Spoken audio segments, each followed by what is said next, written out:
The CDC says nearly 10 million people have gotten the flu already this year, and while that may seem like a lot, it's nowhere near as bad as last year. News Channel 6's Wes Cooper here to break down those numbers. The peak of last flu season was January and February, and more than 180 children died to flu-related illnesses. So far this year, doctors say things are looking a lot better. Still encourage patients to get the flu shot. The South Carolina Department of Health and Environment Control says there have been 3 deaths in the Palmetto State. Georgia has seen 5 flu-related deaths since September. As far as flu activity, we've seen a lot less prescriptions, which is very encouraging. We've certainly seen an uptick in the number of flu cases so far this year. Thankfully, it hasn't been quite as bad as it was last year. Right now, the flu is usually in its peak. When you look at historic data from last year, it was really January is where the flu season took off. The influenza-like illness rate peaked at more than 7% this time of last year, but now in Georgia, the rate is at around 5.5%. In South Carolina, the rate is under 3.5%.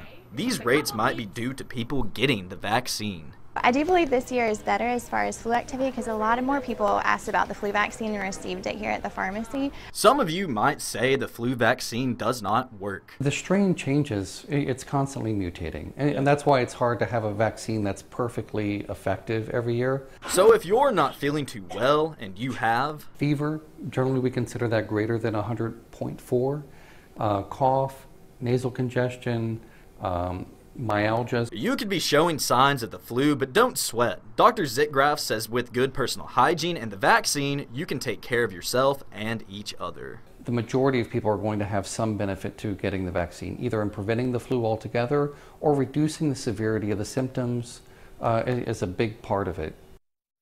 We will continue to keep you updated on the current flu season. Just go to our website, WJBF.com. Jenny? Thank you so much, Wes. What about symptoms? Well, the flu symptoms include cough, chills, body aches, and fever. But it's important to note not everybody will develop a fever. If you believe you have the virus, do see a doctor right away. Although we're well into the season, doctors recommend you get a flu shot if you haven't already.